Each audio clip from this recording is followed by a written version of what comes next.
Allez, bonjour à tous. Comme convenu, je vous fais un petit point sur le féminin sacré et les mémoires transgénérationnelles.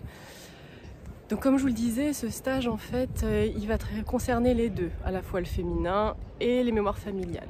C'est quoi le féminin sacré? Donc en fait, alors c'est pas un courant féministe ni une nouveauté du développement personnel, ça n'a rien à voir, c'est bien plus vieux que ça. Le concept de féminin sacré, on le retrouve déjà dans le Tao. La médecine traditionnelle chinoise, elle a plus de 3000 ans, donc je crois qu'elle a fait ses preuves. Et on le retrouve à travers le yin et le yang. Le yin représente le féminin, le yang le masculin. Et on a tous en nous, qu'on soit homme ou femme, ces deux énergies à l'intérieur de nous. Donc on a tous du féminin et du masculin. Le masculin, donc c'est l'énergie yang, elle va représenter principalement la force, l'action, la chaleur, le courage, la protection, etc.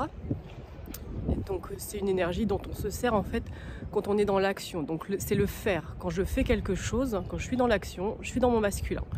Le féminin, lui, représente l'intuition, la sensibilité, la créativité, la réceptivité. Quand je suis en état méditatif, par exemple, je suis dans mon féminin. Et en fait, ce féminin, pourquoi c'est important de se reconnecter à lui? Parce qu'il nous permet de nous mettre à l'écoute de notre corps. Et de fait, notre corps, il a toutes les réponses, des fois qu'on cherche quand on a des problématiques dans notre vie. Et ce féminin, effectivement, donc, il nous permet de se reconnecter au corps, au cœur et à l'intuition. Et c'est vraiment un travail qui est très important parce qu'il va nous permettre en fait de se reconnecter à qui on est vraiment, à notre essence profonde. Et de fait, de pouvoir retrouver une certaine liberté qui va nous permettre de nous accomplir et de nous épanouir dans notre vie. Donc vous voyez, c'est pas peu de dire que c'est important de se reconnecter à son féminin sacré.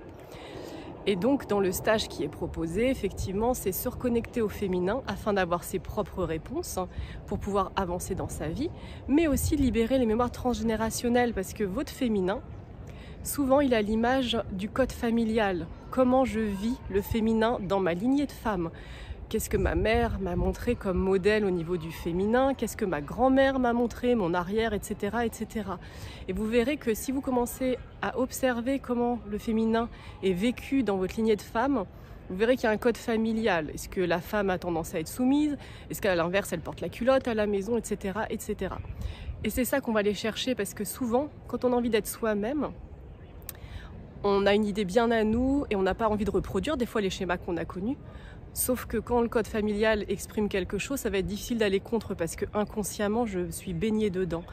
Donc là, l'idée, c'est de mettre ce qui est inconscient au niveau de la conscience, de s'en libérer pour pouvoir avancer sur son chemin de vie. Voilà, j'espère que ça a été clair. N'hésitez pas à m'écrire si vous avez des questions. Allez, bonne journée à vous, prenez bien soin de vous, personne ne le fera à votre place.